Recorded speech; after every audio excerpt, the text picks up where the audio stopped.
Assalamualaikum warahmatullahi wabarakatuh. Bismillahirrahmanirrahim. Alhamdulillahirabbil alamin. Wa bihi nasta'inu ala umuri dunya waddin.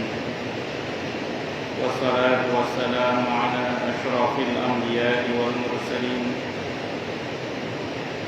Sayyidina wa habibina wa syafi'ina wa qurrati a'yunina wa maulana Muhammadin wa ala alihi wa ashabihi wa dzurriyyatihi ajma'in, amma ba'd. Asyhadu an la ilaha illallah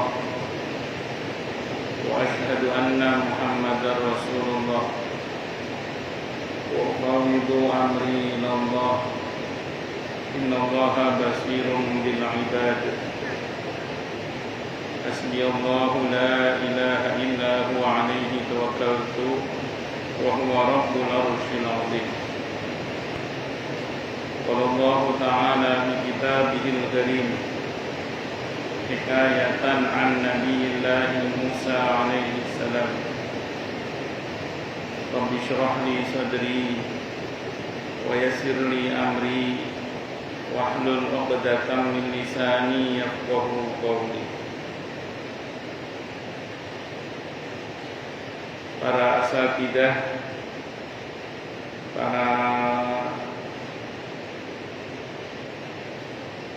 ibu-ibu sekalian, hafizani wa hafizakumullah, bil khusus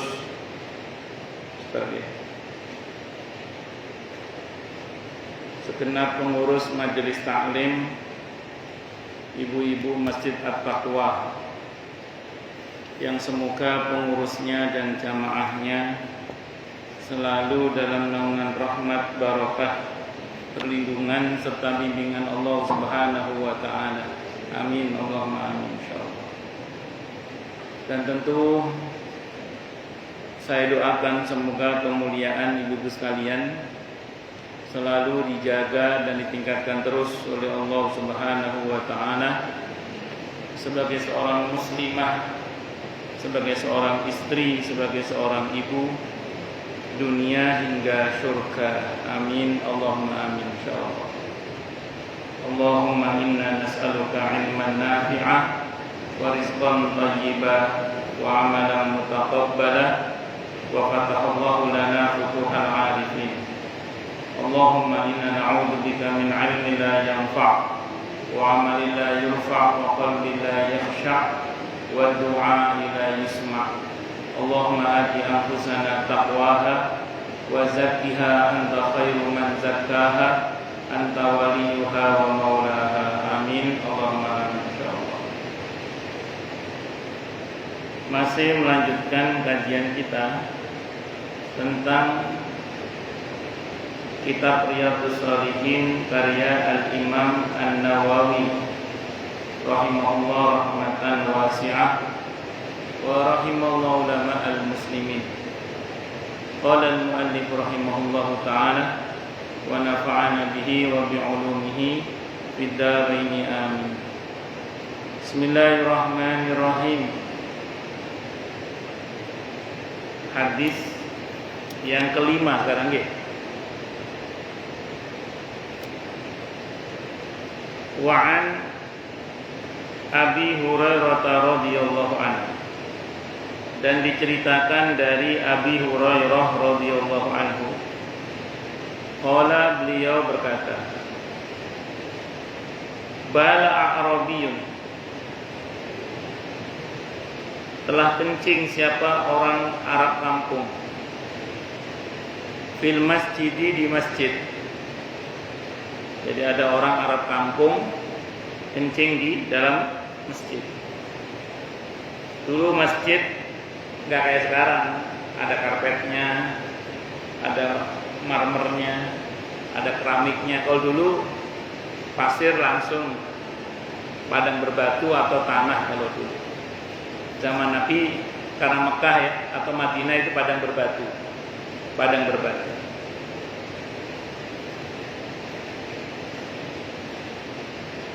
Saya bayangkan ya kalau kencing langsung ambles masuk ke dalam kencingnya itu.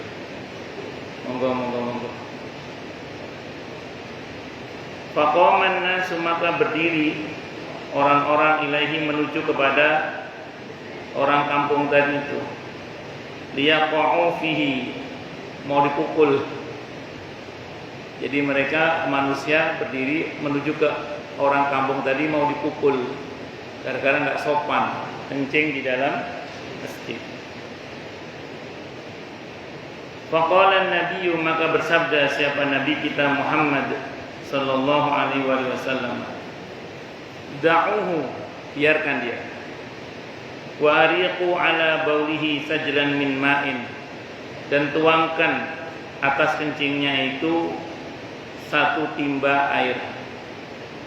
Karena dulu kan langsung tanah atau langsung pasir ya, atau langsung padang berbatu, sehingga kalau disiram itu langsung turun ke dalam. Iya, ambles ke dalam itu airnya.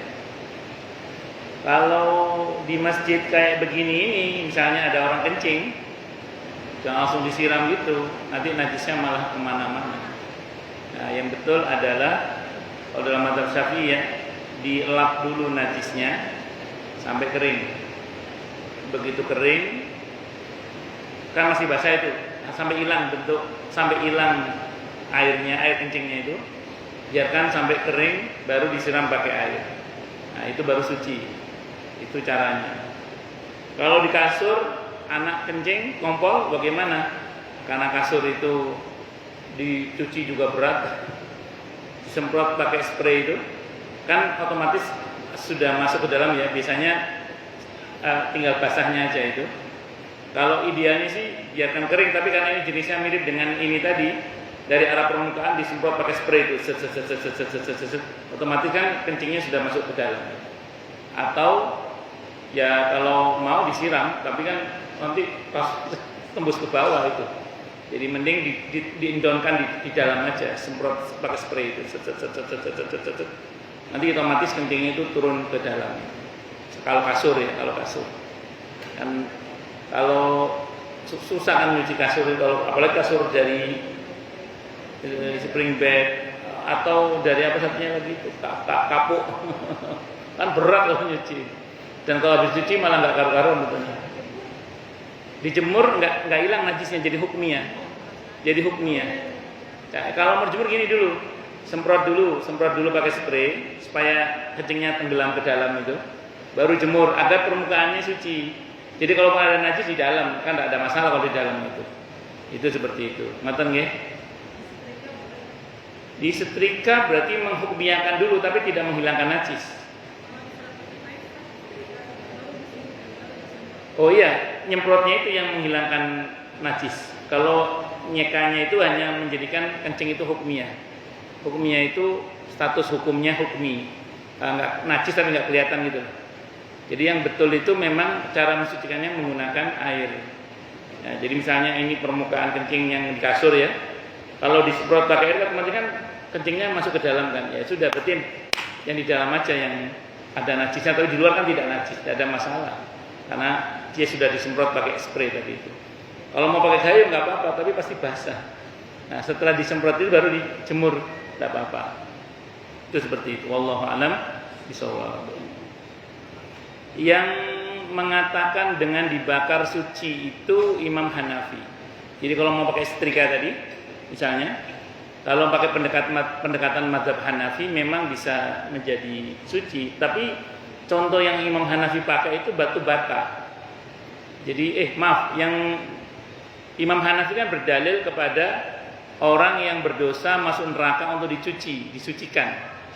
Maka barang najis bisa menjadi suci dengan cara dibakar. Contoh batu bata. Batu bata itu kalau di kampung ibu tahu cara pembuatannya. Batu bata itu di samping tanah dicampur celetong sapi. Iya, celetong sapi. Nah, celetong sapi itu iya ada campurannya sebagai perekat, Bu. Orang kampung gitu, Bu. Jadi batu bata itu atau genteng-genteng yang dari keramik ya, yang dari tanah liat itu supaya rekat, supaya pembakarannya sempurna, istilahnya gitu. itu dicampur pakai teletong. Teletong itu kotoran ya nggak banyak, paling ya berapa ya gitu, sekedar untuk campuran aja. Itu nanti begitu dibakar, kan itu najis sebenarnya kan? Tapi dengan dibakar dia menjadi suci. Kalau dalam mazhab Hanafi. Ya, karena kalau nggak gitu ibu pegang batu bata itu najis karena sebagian mengandung teletong itu seperti itu. Tapi menjadi suci karena dibakar. Itu adalah mazhab Hanafi. Jadi kalau setrika mau dikiaskan ke situ bisa. Nah, cuma kalau dalam mazhab Syafi'i sebaiknya memang disemprot dulu aja, pakai air ditenggelamkan itu. Atau nggih? Pun lanjut. Terus kemudian audanuban min ma'in, atau kalau enggak segayung ya setimbal.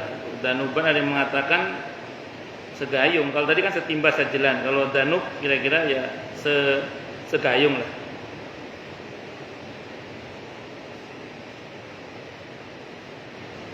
Kalau ibu kus apa? Segayung. Oh sama aja berarti, timba atau ember sama-sama besarnya berarti ya. Meskipun saya pikir satu gayung satunya itu. Satu timba atau satu ember air. Fa inna ma bu'istum muyassirina, maka sungguhnya kalian diutus untuk mempermudah. Walam tub'asum mu'assirina, dan tidaklah kalian diutus untuk mempersulit. Rawahu al-Bukhari, telah meriwayatkan hadis ini siapa? Al-Bukhari, Imam Bukhari. Jadi hadis ini menunjukkan bahwa agama ini adalah agama yang memudahkan, bukan agama yang mempersulit. Maka orang-orang yang berdakwah atau orang-orang yang menyebarluaskan agama ini itu harus membawa prinsip mempermudah, jangan mempersulit. Makanya Bu, diantara adab fatwa para ulama itu, kalau kepada dirinya itu keras. Jadi ulama itu kalau pada dirinya keras, tapi ketat gitu ya kalau untuk dirinya. Tapi kalau untuk orang lain itu dipermudah. Kecuali orang-orang tertentu yang ingin serius dalam meniti jalan menuju kepada Allah. Nah, jadi saya ulang, fatwa itu selalu berupayakan yang mudah. Itu diantara prinsip-prinsip fatwa. Makanya Siti Aisyah radhiyallahu anha ketika menasihati orang yang hendak berfatwa, kata beliau begini, "Boya orang yang akan berfatwa itu mikir dulu, apakah dengan fatwanya itu orang akan semakin dekat dengan agama ini atau justru lari dari agama ini." Nah, itu prinsip fatwa itu. Jadi kalau jenengan ya, ada orang fatwa itu orang yang menjawab jawaban atas sebuah pertanyaan itu namanya fatwa. Yang berfatwa namanya mufti, yang bertanya namanya mustafti. Maaf, ibu kan fakta ya. Sebagian ibu ada yang nanya misalnya ke bukus atau ke ibu siapa, nanya tentang masalah agama. Entah anak, entah keponakan, entah cucu atau saudara nanya misalnya gitu. Itu kalau sekiranya jenengan mau menjawab, karena alhamdulillah masya Allah sudah cukup ilmu misalnya, itu jangan berikan jawaban yang menyulitkan. Berikan kepadanya jawaban yang memudahkan. Prinsipnya gini Bu, jangan sampai gara-gara jawaban saya ini dia malah lari dari agama ini. Prinsipnya bagaimana kemudian dia senang dulu dengan agama ini. Maka berikan jawaban yang mudah-mudah. Adapun jawaban yang dalam tanda kutip agak lebih ketat, itu nanti untuk orang-orang tertentu yang memang datang kepada kita dengan keseriusan untuk lebih berhati-hati dalam beragama. Dan itu nanti levelnya beda lagi. Contoh kasus misalnya gini, ada orang baru ngaji, baru tobat, misalnya gitu. Langsung kita pakai hukum yang paling berat, misalnya gitu ya, tato nggak sah sholatnya, misalnya gitu. Pakai tato nggak sah sholat. Wah, kamu ini pokoknya ditakut-takuti terus. Ya bisa pergi lari dia. Tapi kalau kita berkata ini lain lagi. Oh, itu kan dulu kan belum tahu ilmunya, sekarang udah tahu ilmunya kan, ya sudah sholat aja dulu nggak apa-apa. Insya Allah saat dimaafkan. Karena itu kondisi yang nggak mungkin dihilangkan. Tapi ada masa di mana mungkin dia merasa nggak nyaman dengan tatonya, terus setelah dia ingin membuang itu, oh silakan, tidak ada masalah. Itu kan atas kemauan dia. Tapi kita aturan syariat kita berikan hukum yang paling ringan. nggak harus dibuang gitu. Karena dalam Islam apa yang sudah lalu biarlah berlalu. Yang sekarang penting bagaimana kita diperbaiki. Apalagi tato itu kan ada yang mengatakan di bawah kulit bukan di atas kulit. Jadi itu bukan mawani', ya sudah yang lalu biarlah berlalu. Tapi kalau ada orang yang mau menghilangkan, saya mau menghilangkan silakan. Itu hak pribadi. Contoh aja misalnya. Atau ada koruptor mau tobat. Wah, bapak ini nggak bisa diterima tobatnya, dosa bapak terlalu besar. Ini uang bapak, uang haram misalnya gitu. Ini nggak jadi tobat ya. Tapi kalau kita, monggo, nggak apa-apa. Yang penting bapak tobat dulu. Ini pelan-pelan kita perbaiki, kita atur keuangan bapak. Bagaimana sekiranya bapak mengembalikan haknya kepada yang lainnya. Maka kita arahkan misalnya bikin sekolah gratis, rumah sakit gratis atau apa. Kembalikan kepada umat dengan niat, bukan niat sedekah. Niatnya mengembalikan hak. Karena kalau sedekah, Allah nggak terima sedekah dari hasil korupsi misalnya. Nah, jadi kita arahkan jangan niat sedekah, banyak niat mengembalikan hak pada mereka. Pelan-pelan, nggak harus semuanya habis. Kenapa? Karena semuanya bertahap, karena tidak boleh menghilangkan madarat dengan menimbulkan madarat baru yang lebih besar misalnya. Itu contoh aja. Pokoknya jenengan harus menguasai fiqh dakwah, dan fiqh dakwah itu bukan menghalalkan yang haram atau mengharamkan yang halal, enggak. Tetap yang haram kita bilang haram, yang halal kita bilang halal, cuman cara penyampaiannya agak lebih lembut begitu. Sambil contoh ya, ini contoh. Mungkin jenengan pernah baca, insyaallah yang ngaji hari Rabu nanti ketemu hadisnya tentang Ar-Rasul Al-Mu'allim, nanti insyaallah ketemu Bu. Ada seorang datang kepada Nabi.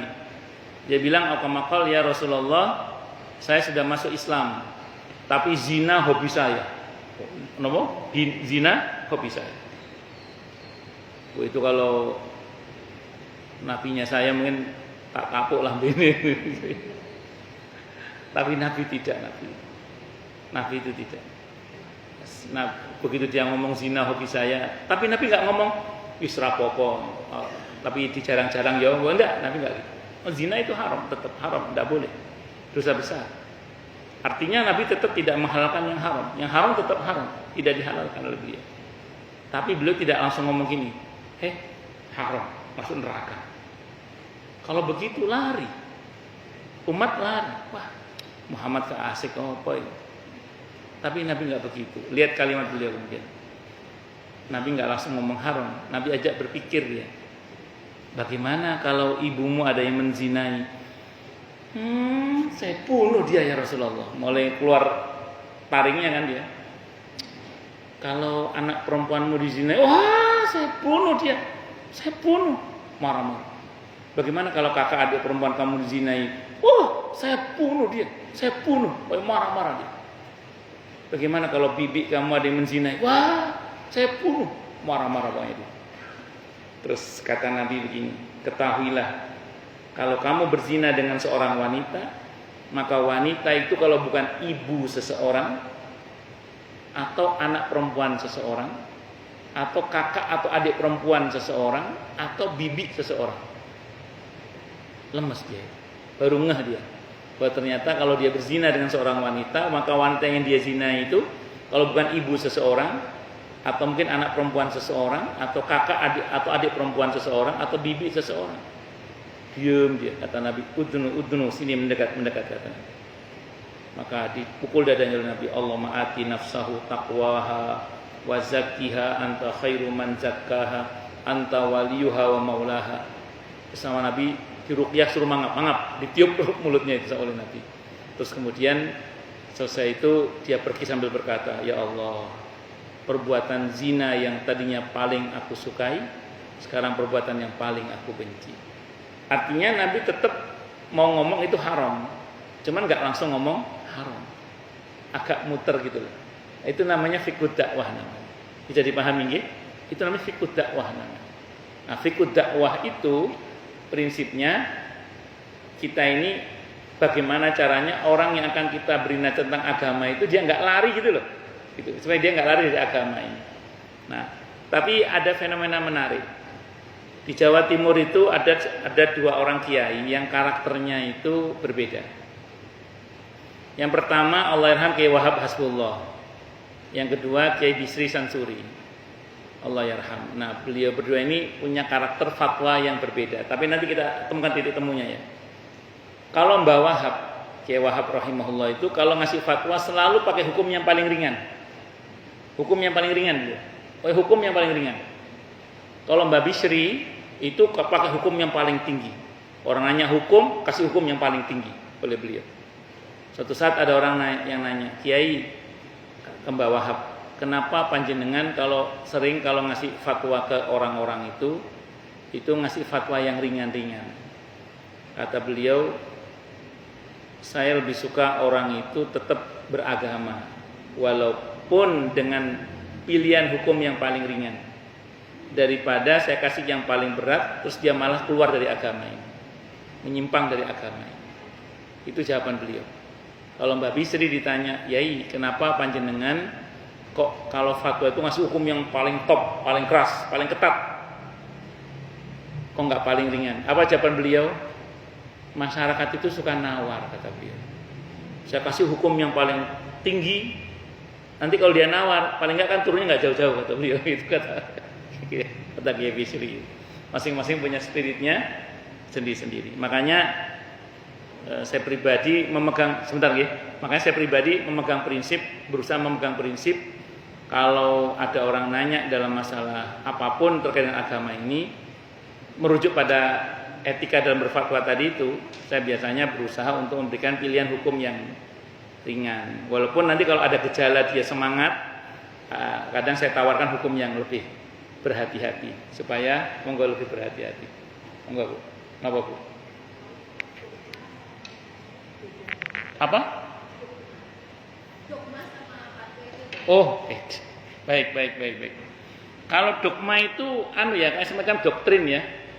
Kalau fatwa itu enggak. Fatwa itu bukan doktrin. Fatwa itu tidak mengikat sifatnya. Tidak mengikat fatwa itu. Beda dengan keputusan mahkamah.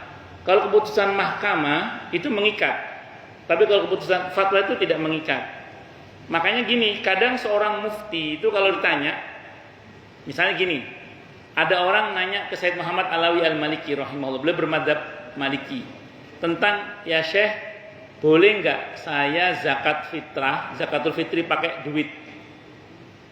Kan dalam madzhab Maliki tidak boleh kan? Said Muhammad itu tahu rahimahullah, orang ini maunya jawabannya boleh. Kata beliau, kalau mengenai fatwa zakatul fitri menggunakan uang boleh apa tidak, jangan nanya sama saya, nanya sama Syekh kan aja. Diarahkan ke madzhab Hanafi. Ada syekh ulama yang bermadzhab Hanafi, beliau sarankan silakan ke ulama sana saja karena beliau bermadzhab Hanafi, supaya orang ini mendapatkan jawaban yang memuaskan, yaitu boleh. Karena beliau mufti madzhab Maliki. Dalam madzhab Maliki enggak boleh, dalam madzhab Maliki. Makanya beliau diarahkan ke yang bermadzhab Hanafi supaya mendapatkan jawaban yang memuaskan tapi masih benar dalam koridor agama, maksudnya gitu ya. Itu seperti itu.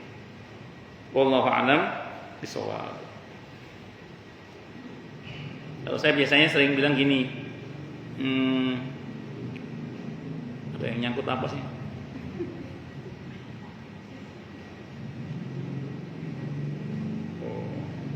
Rontokan kumis kali. Lanjut. Jadi gini, ini contoh ya. Ada orang nanya tentang suatu masalah gitu. Ya contoh yang paling sederhana lah. Bagaimana hukumnya kerja di bank konvensional, gajinya misalnya gitu ya. Bagaimana hukumnya gaji orang kerja di bank konvensional? Orang nanya ke saya begitu biasanya. Nah, saya jawab gini, yang perlu digarisbawahi dulu ya, riba itu haram titik dulu ya. Jadi riba itu haram titik. Jadi jangan ditawar-tawar, riba itu haram titik dulu. Itu dulu. Tapi mengenai bagaimana hukum kerja di lembaga perbankan konvensional, itu fakta fikihnya ulama beda pendapat. Saya bilang gitu. Nah, di antara yang nanya itu ada yang begini, saya resah, saya gelisah, saya nggak tenang, saya merasa nggak nyaman. Terus saya bilang, Anda ragu-ragu atau apa? Ya, saya seperti itulah, dia bilang. Ya sudah, kalau Anda ragu-ragu, ini pesan Nabi, da' ma yuribuka ila ma la yuribuk. Tinggalkan apa yang kamu ragu kepada kamu yang enggak ragu. Bismillah, keluar, saya bilang gitu. Allah akan ganti dengan yang halal yang lebih baik. Itu saya bilang gitu. Itu untuk yang di dalam hatinya ada sesuatu gejolak. Kalau orang India bilang ada kuch hutahi itu. Jadi ada sesuatu dalam hatinya. Tapi ada yang ngomong ke saya gini, Ustadz, suami saya kerja di BI, dia bilang itu. Alhamdulillah suami beragamanya bagus. Anak-anak ngajinya juga nggak sulit, saya suruh ngaji, saya suruh pesantren juga nggak sulit. Mereka semuanya taat, berbakti. Saya alhamdulillah juga ngaji, Ustadz, dia bilang itu. Terus di mana letak masalahnya? Saya bilang gini, ibu mantep, nggak ada masalah. Iya, insya Allah nggak ada masalah. Ya gini, sekarang kalau mau terus saja nggak apa-apa. Saya bukan ulama, saya bilang. Kalau ibu ingin tahu fatwa yang membolehkan atau yang menghalalkan gaji kerja di bank itu, nanti ibu searching fatwanya Yusuf Qaradawi, rahimahullah, atau teman-teman Persis di Bandung. Kalau nggak berubah ya, Ustadz Abu Himam itu kan ketua Persis Bandung itu yang saya tahu pernah menfatwakan itu boleh, halal, tidak ada masalah. Atau ibu rujuk fatwa Darul Ifta Mesir setelah tahun 2002 tadi. Fatwa yang setelah tahun 2002. Itu silakan ibu baca, saya bilang itu. Saya bukan ulama, saya bukan mufti, silakan dirujuk saja fatwanya. Itu seperti itu. Jadi bukan apa-apa, supaya orang-orang ini mengambil sikap itu dia punya dasar gitu loh. Walaupun nanti ada pilihan hukum yang paling ringan. Tapi bagi yang bergejolak tadi, bismillah, keluar saja.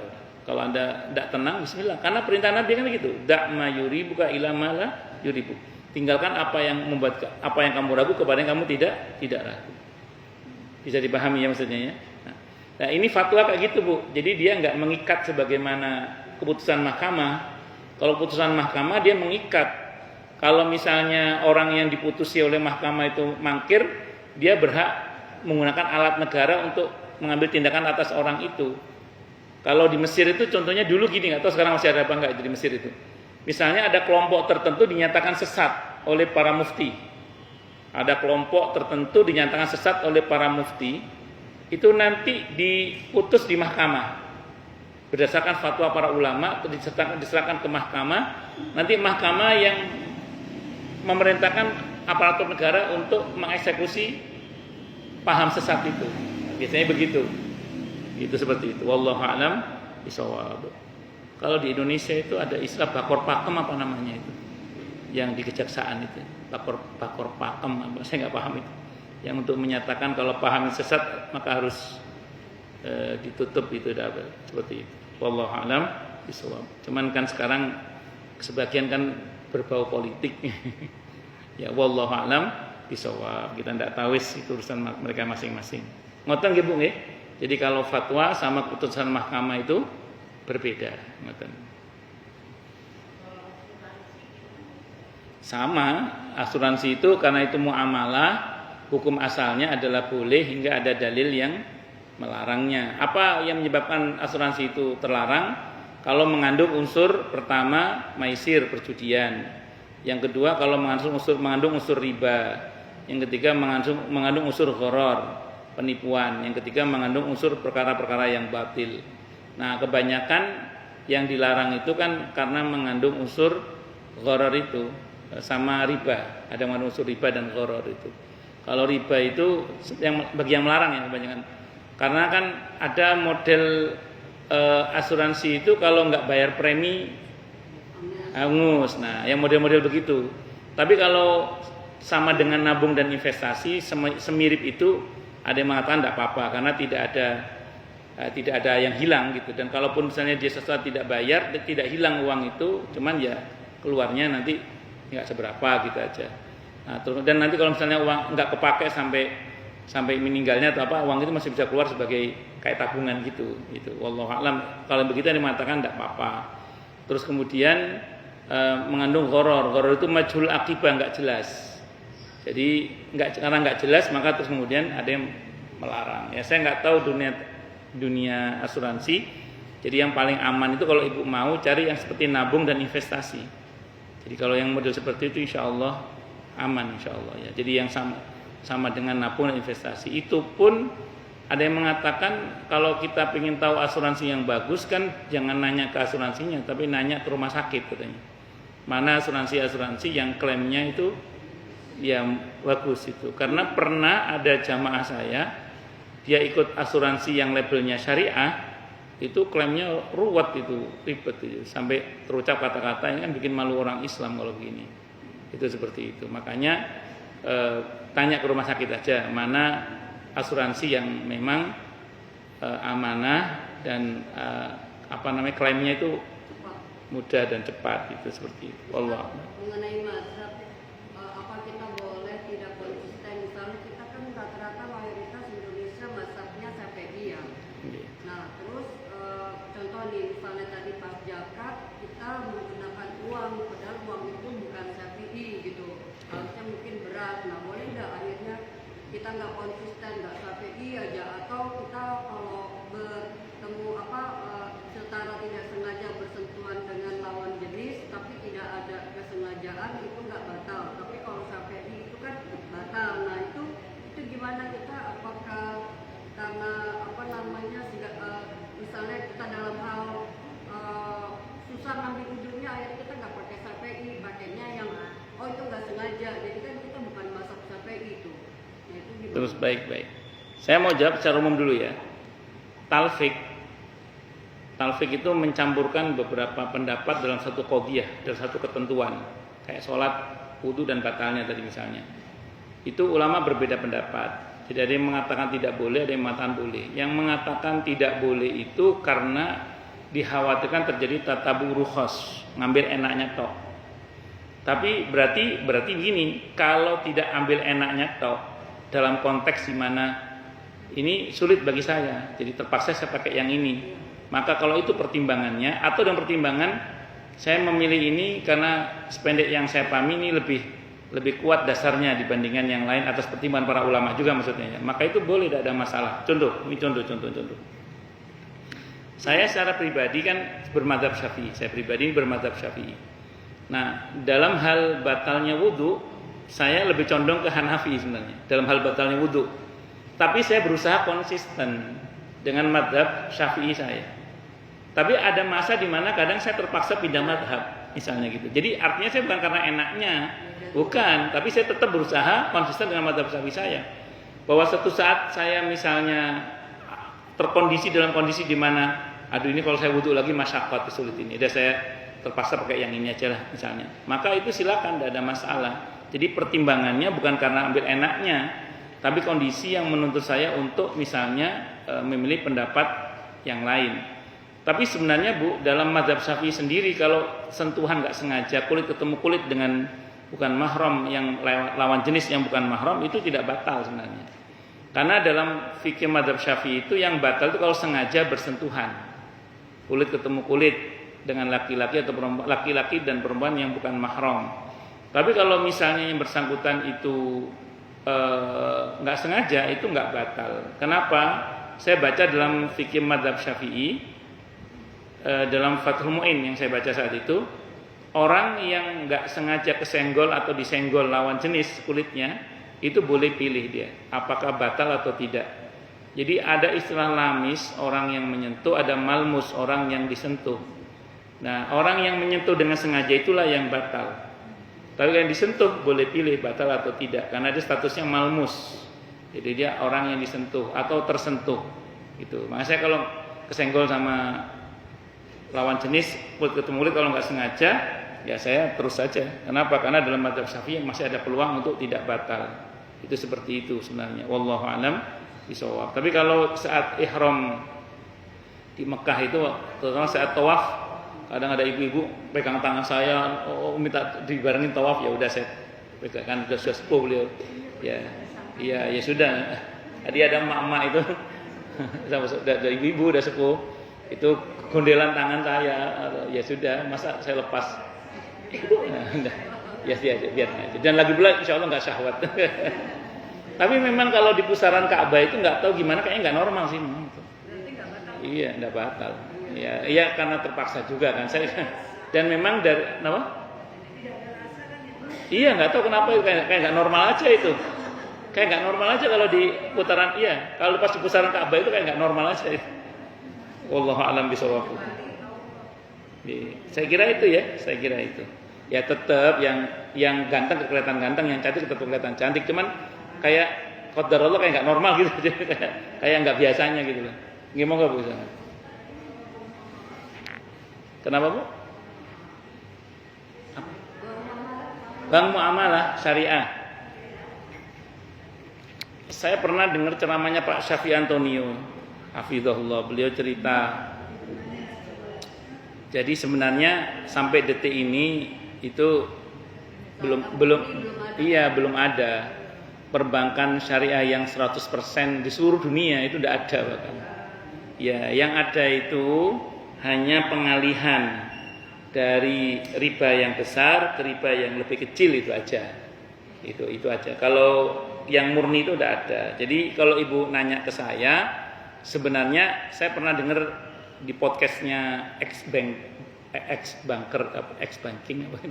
banyak orang-orang yang udah keluar dari bank itu, ketuanya itu pernah ngomong, kan di podcast itu dia cerita, kita nanti akan ada usaha dengan bank ini, itu bank konvensional. Kata yang mewawancarai, loh Anda kan ex-bank, kok mau kerjasama dengan konvensional? Kata beliau gini, nah inilah kesalahan kita jangan fokus pada nama bank syariah, yang penting kita fokus pada akadnya, kata beliau.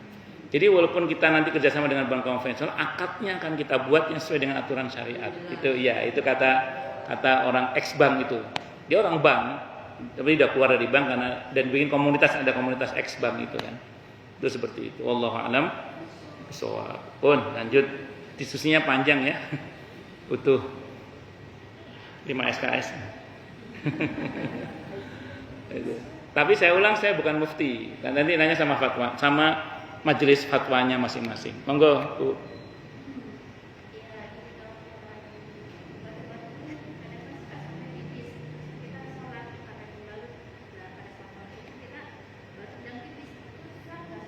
Bagus. Tunggu dulu. Jadi gini. Saya pernah baca fatwa seorang ulama yang mengatakan begini. Orang itu kalau pipis, baik laki maupun perempuan, yang penting maaf ya, saat pipis itu ceboknya dimaksimalkan ya. Maksudnya kalau laki-laki maaf diurut, terus dehem, perempuan juga jongkok, terus berusaha dehem tadi nun sewu nggih. Terus kemudian mulai sholat. Begitu sholat, batuk terasa seperti ada yang keluar. Sebenarnya gini, kalau betul-betul terverifikasi dan itu betul-betul yakin itu keluar. Maaf misalnya terasa hangat, misalnya gitu ya, maaf terasa hangat, misalnya maaf itu. Dan nyata-nyata ada yang menetes, apalagi misalnya gitu ya, nyata-nyata itu. Berarti kalau status si yang sholat itu bukan orang yang beser, mohon maaf, kalau orang beser beda ya, orang normal, berarti statusnya batal sholatnya. Karena sudah nyata-nyata ada yang keluar. Tapi kalau perasaan saja, aduh kayaknya keluar. Kalau kata para ulama, teruskan saja. Ya, dan tidak ada indikasi keluar, hanya perasaan saja. Nah, kalau perasaan saja, abaikan, teruskan aja. Itu kata para ulama. Jadi itu dianggap setan, godaan setan. Jadi kalau misalnya tidak jelas. Nah, tapi kalau kategorinya ini beser, beser kategorinya, maka berlaku ketentuan bagi orang yang mengalami silsilatul baul. Ya, orang yang mengalami silsilatul baul yang selalu berhadas itu, yang penting saat masuk waktu sholat fardu dia cebok betul, terus kemudian menggunakan pembalut yang baru atau peti, yaitu yang baru, yaitu apa yang baru, terus kemudian sholat seperti biasa, andaikan dalam perjalanan sholat dia mengalami keluar, abaikan, teruskan sampai selesai, tidak ada masalah. Dan untuk sholat sunnah tidak wajib wudhu lagi, untuk beberapa sholat sunnah silakan, tidak ada masalah. Untuk yang mengalami silsilatul baul, itu seperti itu. Kalau saya pribadi itu pokoknya berpegang pada prinsip itu aja. Selama tidak terverifikasi jelas sebagai kencing, dan asal tadi pas kencing berusaha semaksimal mungkin, sudah abaikan saja. Karena belum tentu itu keluar juga. Maaf. Kalau laki-laki kan verifikasinya gampang. Asal dilihat, nggak ada basah berarti wis nggak keluar. Dan itu beberapa kali kita perhatikan memang nggak keluar, memang itu nggak ada. Iya, kecuali kok anget gitu. Itu maaf. Nah maaf itu indikasi berarti apa? Keluar. Apalagi sampai netes misalnya. Karena nggak pakai pembalut sehingga terjadi aksi itu. Itu baru nun sewu batal. Kalau yang tidak beser. Tapi kalau yang beser atau silsilatul baul, maka dia dimaafkan insyaallah, sehingga boleh terus, tidak ada masalah. Aten nggih? Wallahu a'lam bishawab. Nggih. Baik, kita teruskan lagi. Itu tadi adab di dalam berfatwa. Nah, berfatwa dengan memberikan kemudahan-kemudahan itu bagian dari sikap santun. Mempermudah itu bagian dari sikap santun. Santun kepada sesama. Jadi jangan dikasih pilihan hukum yang berat sehingga orang malah lari dari agama ini. Wa an Anasin, dan cerita dari sahabat Anas ibn Malik radhiyallahu anhu anin Nabi, dari Nabi kita Muhammad sallallahu alaihi wasallam. Qala, beliau bersabda, apa sabdanya? Yassiru, permudahlah, wala tu'assiru, dan jangan dipersulit, dan jangan kalian mempersulit. Wa basyiru, berikanlah kabar gembira, wala tunaffiru, dan jangan bikin orang lari dari agama. Muttafaqun alaih, Bukhari, Muslim. Pertama, kalau kita mengajarkan agama kepada orang awam terutama atau orang kebanyakan, itu prinsipnya permudah, jangan dipersulit. Sehingga maaf ya, saya pribadi itu kurang sreg dengan sebagian orang yang mengatakan ibu-ibu masuk surga itu sulit. Wah, masuk surga itu sulit. Itu saya kurang setuju, walaupun tidak sepenuhnya tidak setuju, tapi saya kurang setuju. Baik sangka saya sih, beliau lagi berperan sebagai nadhir, memberi peringatan bahwa masuk surga itu sulit misalnya. Tapi saya lebih suka mengatakan masuk surga itu mudah asal kita mau. Tentu semua dengan izin Allah. Masuk surga itu mudah asal kita mau. Saya lebih suka begitu. Kenapa? Karena itu akan membuat orang lebih optimis, iya, dalam beragama, daripada belum apa-apa saya takut-takuti terus kayak putus asa gitu. Nanti ibadah ujungnya enggak terima, akhirnya enggak sholat akhirnya kan. Nah, makanya saya itu dalam hal ini manhaj saya itu lebih suka manhajnya Abil Hasan Asyadili rahimahullah. Abil Hasan itu enak. Jadi beliau itu gini, tapi ini enaknya bener, ada ilmunya. Contoh gini misalnya. Kan di antara godaan setan itu, terutama yang menggoda orang-orang awam, kan setan itu guaplei ya. Sering membisikkan dalam hati itu gini, kamu tobat, belum tentu tobatmu diterima oleh Allah. Capek-capek tobat, gak terima, sayang. Itu kalau orang awam, itu langsung gini, iya dia gak usah tobat, nunggu tua aja. Padahal belum tentu dia sampai tua kan? Iya. Itu kalau manhaj Abil Hasan Asyadili, kalau setan menggoda begitu, jawab gini kata beliau, saya yakin dosa saya diampuni oleh Allah dengan tobat ini. Bukan karena baiknya saya, tapi karena maha baiknya Allah. Kalau karena baiknya saya kan ujub namanya ya. Tapi kita tunjuk karena maha baiknya Allah. Saya yakin dengan taubat ini dosa saya diampuni oleh Allah. Saya yakin, bukan karena baiknya saya, tapi karena maha baiknya Allah. Itu manhajnya Abil Hasan Asyadili, mematahkan upaya setan untuk, sehingga itu kan membuat orang optimis untuk taubat. Sehingga dikatakan jangan berhenti bertobat karena banyak maksiat, tapi teruslah bertobat sampai bosan maksiat. Oh, itu kan manhaj Abil Hasan Asyadili itu, rahimahullah. Saya senang sama manhaj beliau itu. Terus ada orang beribadah, setan datang lagi, setan guaplein, digoda lagi. Capek-capek ibadah belum tentu diterima oleh Allah. Itu kalau orang awam yang nggak ngaji, itu bisa gini, iya ya, capek-capek sholat belum tentu diterima oleh Allah. Capek-capek puasa belum tentu diterima oleh Allah. Itu jawaban beliau sama. Sudah. Kalau setan goda gitu, jawab begini, saya yakin sholat saya diterima oleh Allah, ibadah saya diterima oleh Allah, bukan karena baiknya saya, tapi karena maha baiknya Allah. Saya bilang, kenapa saya bilang ini berdasar, Bu? Ibu kalau dalam sholat itu ada, kalau ibu bermadzhab Syafi'i dalam iftiras ada kata wajburni. Apa wajburni itu? Tutupilah kekuranganku. Iya, wajburni, tutupilah kekuranganku. Ibu kalau baca istighfar astagfirullah, itu diantara maknanya astagfirullah itu apa?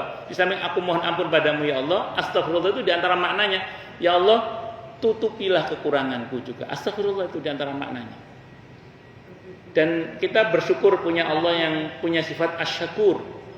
Asyakur itu Bu, diantara maknanya adalah Allah yang berkenan menerima kekurangan hamba-hambanya. Itu diantara makna asyakur. Ibu tahu nggak? Yang Allah tuntut kalau kita dulu, pernah apa nggak saya ngaji al-asmaul husna di pengajian kita, pernah nggak? Pernah nggih? Oh, sok kamera dulu Bu Eti dulu nggih. Bu Isna sampun sedo nggih. Jadi itu Allah itu sebenarnya tidak menuntut kesempurnaan dari kita. Siapa yang sempurna di antara kita? Tidak ada, kecuali para nabi dan rasul, itu pun karena disempurnakan oleh Allah. Tidak ada yang sempurna. Makanya Allah tuntut dari kita bukan kesempurnaan. Ibu pas sholat yakin tidak ada najis sama sekali dalam tubuh ibu? Yakin tadi wudunya sempurna? Allah tidak tuntut detailnya itu. Yang Allah tuntut adalah kita taat. Maka kita belajar, kita bertaat dengan sungguh-sungguh. Kekurangan-kekurangan dalam ketaatan Allah maafkan. Itulah Allah Al-Ghaffar yang maha menutupi kekurangan hamba-hambanya. Allah Al-Ghafur yang maha menutupi kekurangan hamba-hambanya. Allah Al-Jabbar yang berkenan menutupi kekurangan hamba-hambanya. Nah kalau ada orang, saya belum bisa sempurna, saya tidak mau ibadah dulu. Salah besar. Yang Allah tuntut dari kita bukan kesempurnaan. Yang Allah tuntut dari kita adalah ketaatan. Paham mboten? Nggih. Ibu kalau baca fikih, saya baca di Fathul Mu'in itu, orang kalau mandi besar itu tidak wajib mendetilkan ini udah rata belum ya? Maaf, apalagi banyak lipatan-lipatan. Yang penting kita udah berusaha meratakan. Setelah itu apa kata para ulama? Don, sangka kuat rata insyaallah. Udah sah itu. Ada kaidahnya, ada. Kata kaidah fikihnya, sihhatul ibadati bima fi dhannil mukallaf. Sahnya ibadah seorang itu kembali pada kesangkaan kuat seorang mukallaf. Udah selesai. Maka saya ulang Bu ya, yang Allah tuntut dari kita bukan kesempurnaan. Maka jangan menuntut diri kita untuk sempurna karena itu tidak mungkin. Yang mungkin sempurna itu hanya para nabi dan rasul, itu pun karena disempurnakan oleh Allah. Pun paham mboten? Wis, pokoknya nanti kalau setan yang gua plek itu ngomong kayak gitu, jawab gitu ya. Itu manhajnya Abil Hasan Asyadzili rahimahullah. Makanya saya kenapa senang itu ya karena ya ringan aja dan itu bagi orang awam cocok itu. Itu. Terus saya tambah lagi, nah karena kita manusia yang penuh kekurangan, maka kita terus belajar sebagai bentuk mujahadah kita. Nah, supaya apa? Supaya tadi kita ada tanggung jawab untuk mentaati perintah Allah dalam bentuk belajar tadi. Bahwa ada kurang-kurangnya, sudah yakin Allah ampuni insya Allah. Pun bisa dipahami napa mboten? Oke, monggo. Oke, kenapa wudu Bu? Apa kita kalau habis wudu itu nggak boleh tetesan air wudunya tidak boleh dilap. Sampun. Ini memang dalam beberapa riwayat Nabi itu kalau habis wudu disodorkan handuk boten kersa Nabi. Tapi Nabi tidak melarang, Nabi boten kersa. Apa? Tunggu dulu. Satu saat Nabi itu ditawari handuk habis wudu, Nabi boten kersa. Tapi Nabi membiarkan. Kalau yang habis mandi itu Nabi ngelapnya pakai tangan, enggak pakai handuk. Jadi Nabi itu beberapa kali habis wudu, habis mandi ditawari handuk boten kersa Nabi itu. Enggak mau Nabi itu. Nah, terus kemudian beliau lebih suka kalau yang pas mandi itu ngelapnya pakai tangan. Pertanyaannya, boleh nggak kalau dilap? Jawabannya secara fikih boleh, nggak ada masalah. Secara fikih. Ada yang mengatakan makruh, cuman yang betul adalah tidak. Jadi boleh gitu aja. Jadi kalau ibu misalnya, saya mau dilap aja Ustaz karena ya enggak boleh, tidak ada masalah. Iya, silakan. Ngoten nggih? Wallahu a'lam bishawab. Alasannya apa sih Ustaz? Khususnya mandi nggak dilap. Nabi nggak kayak kita kali ya. Kalau Nabi kan nggak ada dakinya ya. Kalau kita kan dakinya banyak. Jadi kalau kita mesti pakai handuk kayaknya. Wallahu a'lam bishawab. Mandi. Iya, wallahu a'lam saya kurang tahu saya. Tapi itu dipakai dasar bahwa kalau hikmah itu tasyri' ya maksudnya ya. Hikmah, bukan alasan hukum, hikmah. Itu merefleksi tubuh tuh. Merefleksi tubuh tuh. Jadi kalau pakai kan merefleksi tubuh ini, merefleksi tubuh. Jadi merefleksi tubuh itu kan iya, di antara hikmahnya itu mungkin di antaranya. Wallahu a'lam. Jadi Nabi enggak pakai air. Terus Nabi itu ya khusus Nabi. Wallahu a'lam bishawab. Tapi bukan enggak boleh pakai handuk, boleh pakai handuk enggak ada masalah karena Nabi tidak melarang, tidak. Jangan pakai handuk enggak, cuman beliau saat itu betul kerso. Ingat rumusnya ya, ini rumus ya. Apa yang Nabi perintahkan laksanakan, apa yang Nabi larang tinggalkan, apa yang Nabi tinggalkan belum tentu dilarang, itu rumus itu. Saya ulang ya. Apa yang Nabi perintahkan laksanakan, apa yang Nabi larang tinggalkan, Apa yang Nabi tinggalkan belum tentu dilarang. Itu rumus itu. Nah, orang sering salah yang ketiga itu. Jadi apa yang tunggu dulu. Apa yang Nabi tinggalkan itu dianggap itu dilarang. Padahal apa yang Nabi tinggalkan belum tentu dilarang. Contoh dulu, nanti ya. Contoh dulu. Nabi itu waktu hajinya awalnya tamattu Nabi itu. Tamattu itu umroh dulu, baru nanti tahallul, baru nanti ihram haji. Ya, kena dam itu. Lebih tepatnya bukan dam itu sebenarnya, itu kayak semacam rasa syukur kepada Allah. Cuman seringkali orang nyebutnya dam. Sebenarnya orang haji tamattu itu nggak kena denda sebenarnya. Nggak kena denda pelanggaran maksudnya. Tapi bayar tetap disebut dengan dam itu sebenarnya lebih untuk syukur kepada Allah saja sebenarnya. Tapi tidak apa-apa. Jadi terus begitu seusai tamattu, seusai umroh haji, Nabi bilang kepada para sahabat, kalian tahallul. Berarti tamattu ya. Aku tidak. Nabi enggak jadi tahallul Nabi itu.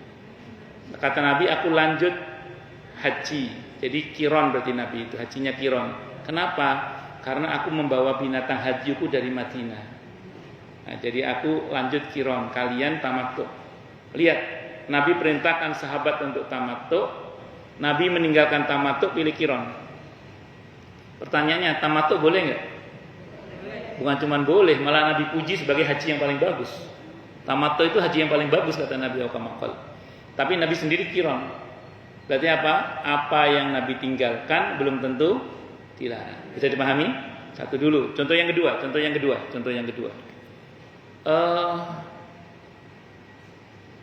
Nabi ini hadisnya Sahih Muslim.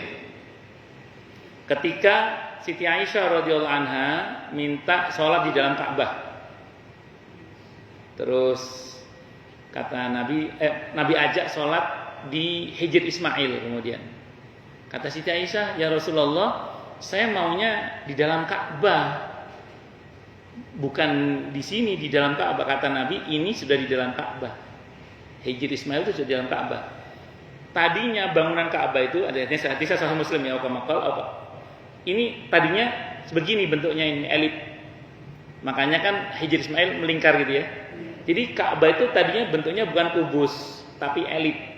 Iya gitu, elip gitu. Tadinya kata Nabi pintunya ada dua. Cuma dan pendek, nggak tinggi. Ini sekarang cuma satu tinggi. Kerjaan kaum kamu kata beliau. Supaya mereka bisa memasukkan orang yang mereka mau kata Nabi. Lihat kalimat Nabi kemudian. Kalau saya tidak khawatir kaum kamu belum siap. Katanya Nabi menjaga perasaan kaumnya saat itu. Akan aku pugar Ka'bah ini seperti bentuknya semula. Tapi Nabi menjaga perasaan orang-orang Mekah saat itu. Lihat kalimat Nabi, akan aku pugar seperti bentuknya semula. Tapi aku tidak melakukan akal-akal. Berarti apa? Nabi aslinya mau melakukan, tapi Nabi meninggalkan. Nah, berarti apa yang Nabi tinggalkan itu belum tentu dilarang. Andaikan tidak takut menjaga perasaan, mau Nabi bentuk ke semula sebenarnya. Itu hadis Sahih Muslim. Jadi apa yang Nabi tinggalkan belum tentu dilarang. Satu lagi ya, biar enak. Dalam hadis Sahih Bukhari, suatu saat Nabi disuguhi dog. Dog itu bukan biawak kita itu, bukan. Iya, karena biawak kita itu dia makan anak ayam, makan ikan, makan bebek, makan apa saja dia. Tapi bukan bebek goreng. Dia makan daging-daging dia makan itu, makan ular, makan telur ular yang biawak yang kita itu. Jadi bukan biawak ini yang dimaksud. Itu kadal gurun. Bukan politik ya, tapi kadal gurun beneran itu. Ya. Saya pernah nonton di medsos itu bentuknya dog itu kayak iguana gitu, dia makan dedaunan.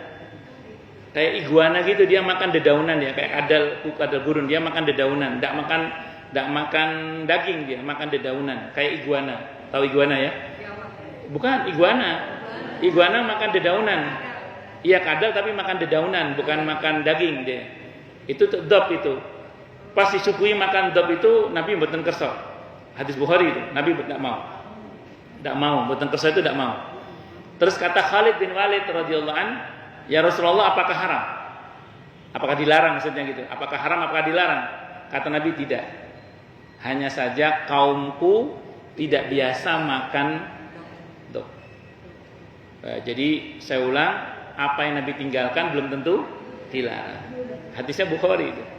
Jadi belum, makanya rumus itu. Jadi apa yang Nabi perintahkan laksanakan, apa yang Nabi larang tinggalkan, apa yang Nabi larang belum tentu, apa yang Nabi tinggalkan belum tentu dilarang. Itu seperti itu. Nah, kesalahan orang hari ini, menurut saya kesalahan menurut saya, ketika ada orang berani berkata ini dilarang oleh Rasulullah Muhammad SAW padahal tidak ada hadis larangannya, hanya berdasar asumsi dia karena tidak ada perintah dari Nabi, karena tidak ada contoh dari Nabi, terus dia langsung mengatasnamakan Nabi itu dilarang. Padahal mengatasnamakan itu larangan Nabi padahal bukan dari Nabi, itu sama dengan berdusta atas nama Nabi Muhammad SAW. Maka itu sama dengan bahayanya ketika dia berkata ini perintah Nabi padahal bukan perintah Nabi. Itu sama bahayanya dengan orang berkata ini larangan Nabi padahal bukan larangan Nabi, tapi asumsi dia, penafsiran dia. Makanya harus jelas kalau ngomong agama itu. Kalau misalnya ini larangan Rasulullah, mana dasar larangannya? Ada nggak? Kalau cuman alasannya adalah Nabi tidak mencontohkan, tunggu dulu. Ada banyak yang Nabi ajarkan, Nabi tidak contohkan. Misalnya apa? Puasa Daud. Puasa Daud itu Nabi nyata-nyata mengajarkan, tapi Nabi tidak mencontohkan. Haji tamattu nyata-nyata Nabi memerintahkan, tapi Nabi tidak melakukan. Apalagi hadiah haji batal, nyata-nyata Nabi membenarkan, tapi Nabi tidak melakukan. Nabi hajinya cuma baru sekali. Nabi kan cuma sekali hajinya. Bisa dipahami ya? Nah, itu saya kira wallahu a'lam bishawab. Allahu akbar. Lanjut. Tadi ada yang mau nanya? Oh, nggih monggo. Depan dulu Bu ya, depan dulu dari tadi. Nanti Ibu. Monggo. Ini Pak, jadi intinya umpama Rasulullah menjalankan. Berarti kan kita ikutkan sunnah. Umpama Rasulullah tidak menjalankan, sahabatnya menjalankan. Jadi saya dapat sunnahnya itu sunnah. Dia tapi nggak melarang. Rasulullah melarang sahabatnya mengerjakan. Contohnya Bu?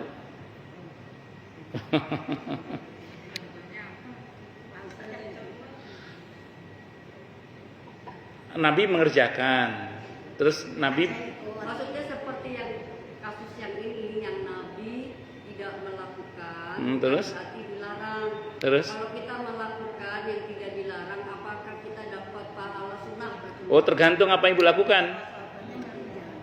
Ya, menjalankan, dapat kesunahan, dapat kesunahan. Kan sunnah itu ada 3 Bu, ada qauliyah, ada fi'liyah, ada takririyah. Ada fi'liyah perbuatan Nabi, ada qauliyah ucapan Nabi, ada takririyah ketetapan Nabi. Jadi kalau ibu misalnya mengerjakan sunnah Nabi yang Nabi tidak melakukan tapi sahabat melakukan, kayak puasa Daud misalnya, ibu dapat kesunahan. Sunnah Nabi ya sunnah Nabi, sunnah qauliyah ucapan Nabi. Saya kira itu ngoten nggih. Ada yang tanya sama saya, "Datuk kok sholat Daud sampai sini ikutin siapa?" Saya kan pengennya saya ini sama dia. Iya, nggih. Saya bilang, "Saya buatnya Daud ada yang komen, ngapain bisa Daud saja untuk menjalankan." Karena saya tak mau. Oke, jawabannya tadi kalau puasa Daud melaksanakan sunnah qauliyah. Oke, monggo Bu Guru. Oke.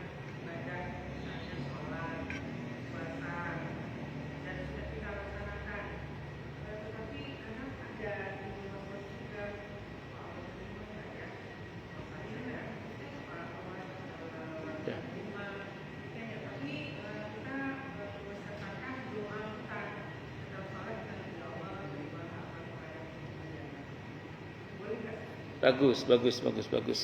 Prinsip dasar dulu ya, tadi saya katakan kalau kita pakai manhajnya Abil Hasan Asyadili rahimahullah, kalau ada bisikan setan dalam hati untuk menggoda kita, ragu tentang ibadah kita diterima apa enggak oleh Allah, maka versi jawaban dia adalah jawab saja, saya yakin ibadah saya diterima oleh Allah bukan karena baiknya saya, tapi karena maha baiknya Allah.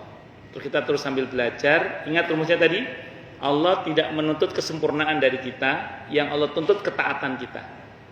Asal kita udah berusaha untuk taat, kekurangan-kekurangannya Allah tutup nanti. Makanya ada setelah salat istighfar misalnya, astagfirullah itu diantara maknanya adalah ya Allah tutupilah kekurangan hamba. Kalau dalam mazhab Syafi'i saat iftirash ada doa wajburni, ya Allah tutupilah kekurangan hamba. Karena memang prinsipnya tidak ada orang yang sempurna kecuali para nabi dan rasul. Itu pun karena disempurnakan oleh Allah. Makanya saya ulang, bukan tidak perlu, silakan dengan doa itu. Kan tadi ada doa wajburni, astagfirullah, termasuk ibu pakai kalimat itu. Seperti yang Nabi Ibrahim lakukan pada saat selesai membangun Ka'bah. Apa doa beliau? Rabbana taqabbal minna innaka antas samiul alim. Tidak ada masalah. Ibu doa itu tidak ada masalah.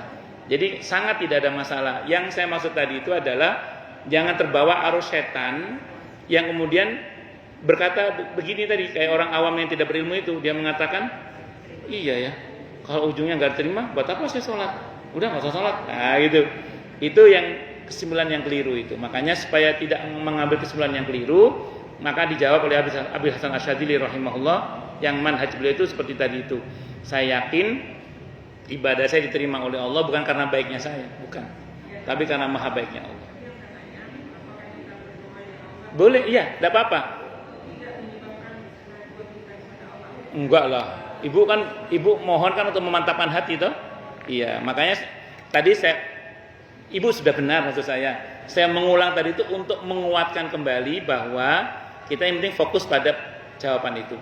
Sangat tidak ada masalah guru berdoa dengan doa seperti itu. Wallahu a'lam bishawab. Ya Rabbana taqabbal minna innaka antas. Dan Nabi sendiri setiap subuh doa, Allahumma inni as'aluka ilman nafi'a wa rizqan thayyiba wa amalan mutaqabbala. Ngaten nggih? Saya kira itu. Nggih monggo Bu. Kenapa? Maksudnya tadi takut Bu, gini. Ibu mau pakai insya Allah tidak apa-apa. Cuman kalau Abil Hasan nyebutnya yakin. Wa aiqantu, dan saya yakin. Bukan karena baiknya saya. Kita yakin karena maha baiknya Allah. Karena kita yakin akan maha baiknya Allah, maka ibadah kita diterima oleh Allah. Itu. Ya makanya harus yakin tadi kan, itu seperti itu. Tapi ibu mau pakai insya Allah gak ada masalah, silakan. Ya maunya hati ibu lah. Yang penting itu dalam rangka untuk mereaksi godaan setan, supaya kita itu tidak mengambil kesimpulan yang keliru dengan mengatakan iya ya capek-capek beribadah tapi ujungnya nggak terima, buat apa beribadah. Nah akhirnya iya malah nggak ibadah akhirnya. Itu maksudnya bahwa ibu mau pakai insya Allah monggo. Cuma redaksi yang saya pilih pakai yakin karena yakin akan maha baiknya Allah, bukan karena baiknya kita. Kalau kita mah siapalah kita gitu ya, itu seperti itu. Nggih monggo.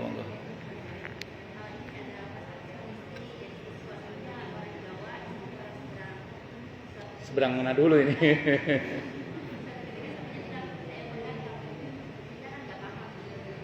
Saya pegat kamu kali ini. Pegat.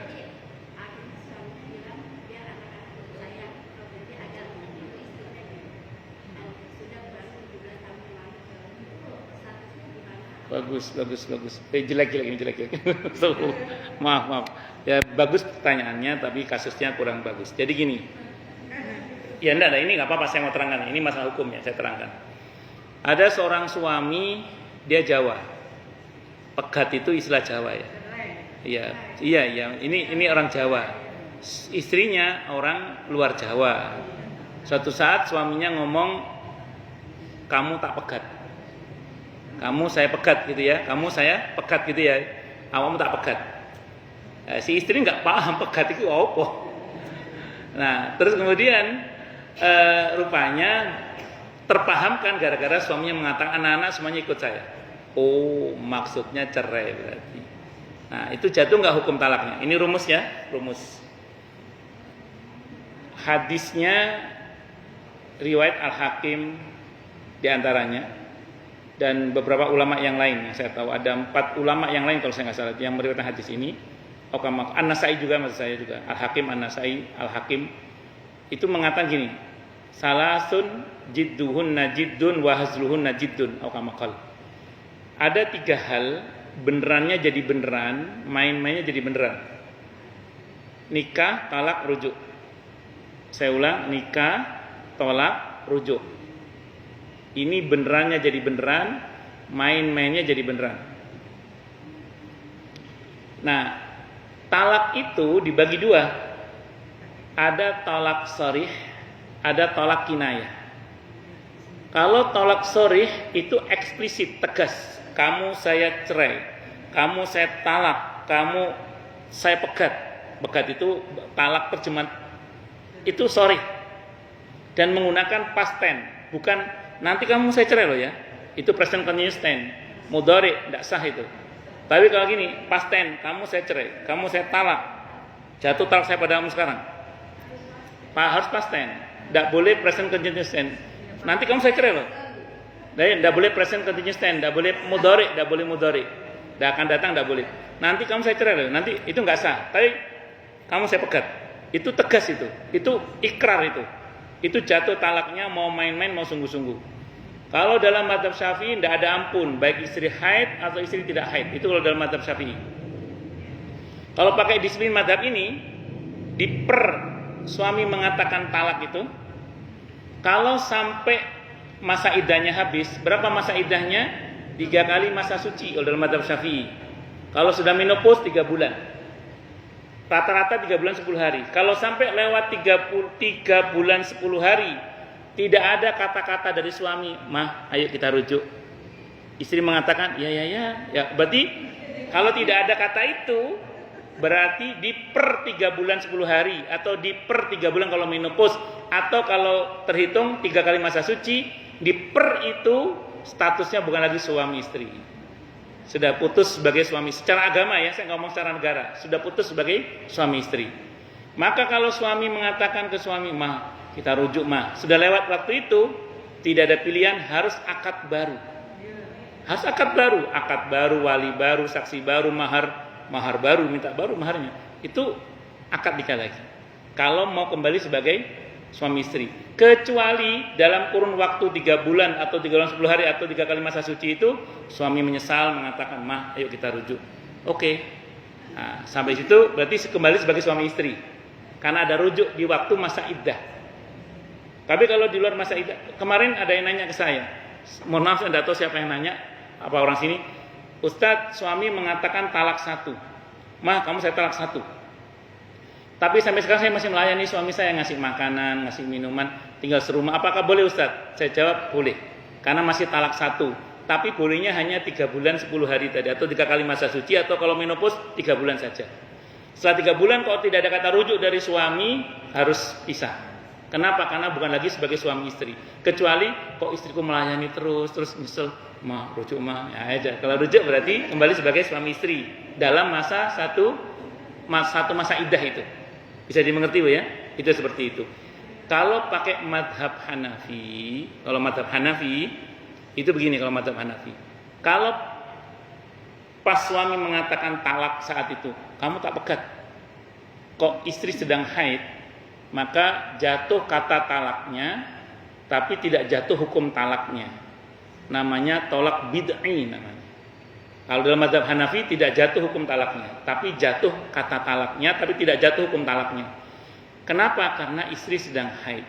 Nah, ini dirujuk kepada hadis Abdullah bin Umar radhiyallahu anhu ketika Sayyidina Umar lapor kepada Nabi kita Muhammad SAW, "Ya Rasulullah, Abdullah bin Umar anak saya ini menceraikan istrinya sedang haid." Kata Nabi, "Kamu telah menyalahi sunnah. Rujui istrimu," kata beliau, rujuk kembali ke istrimu, maksudnya rujuk istrimu, nanti ucapkan kata talak saat dia sudah suci. Terus jangan disenggamai selama masa 1 suci itu perintah Nabi. Itu baru sesuai dengan sunnah. Sehingga maaf. Kok dulu pada saat misalnya sang suami mengatakan talak kepada istrinya itu, istri sedang menstruasi, tidak jatuh hukum talak. Berarti masih sebagai suami istri. Kalau pakai mazhab Hanafi. Di pengadilan agama kita, perceraian pakai mazhab Hanafi. Akad nikah pakai mazhab Syafi'i, perceraian pakai mazhab Hanafi. Di pengadilan agama kita, hukum positif kita itu. Satu dulu. Tidak apa-apa, ini saya beritahu alasannya, biar ibu tahu dalilnya gitu maksudnya. Kemudian yang kedua, ketika suami mengatakan, "Kamu saya cerai mah." Istri suci ternyata. Dalam masa 1 suci itu suami kok nyesel, rujuk. rujuk saja tidak ada aktivitas senggama, kalau sampai istri haid tidak ada senggama, maka tetap satu talak sudah jatuh. Harus ingat-ingat itu, nggak boleh dilupakan. Tapi kalau suami menyesal dalam satu masa suci dan mengatakan, mah aku nyesel, rujuk. Terus dalam rujuk itu dalam masa satu suci itu ada senggama, maka senggama itu membatalkan talak. Jadi dia tidak punya tabungan talak. Supaya lebih mudah memahamkan gini, suatu pagi saya ditelepon oleh seorang jamaah, saya nggak sebut namanya, bukan orang sini, Harapan Baru juga, cuman Taman Harapan Baru. Tadi kan Harapan Regensi. Ditelepon saya oleh jamaah, saya pagi-pagi. Taman Harapan Baru THB yang sana, bukan dari sini. Sama-sama Harapan Baru, tapi Bekasi kan banyak harapannya.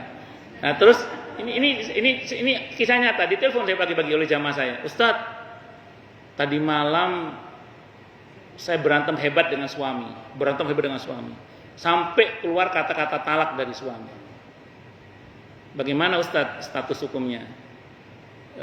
Marahnya bagaimana? Masih sadar nggak suami? Masih sadar sih Ustadz. Ukuran marah yang nggak sah mengucap talak itu kalau dia udah nggak bisa bedakan mana coklat mana tai kucing, itu baruan. Tapi kalau masih bisa bedakan berarti masih sadar itu. Masih sadar sih Ustadz ya begitu. Oke, gini.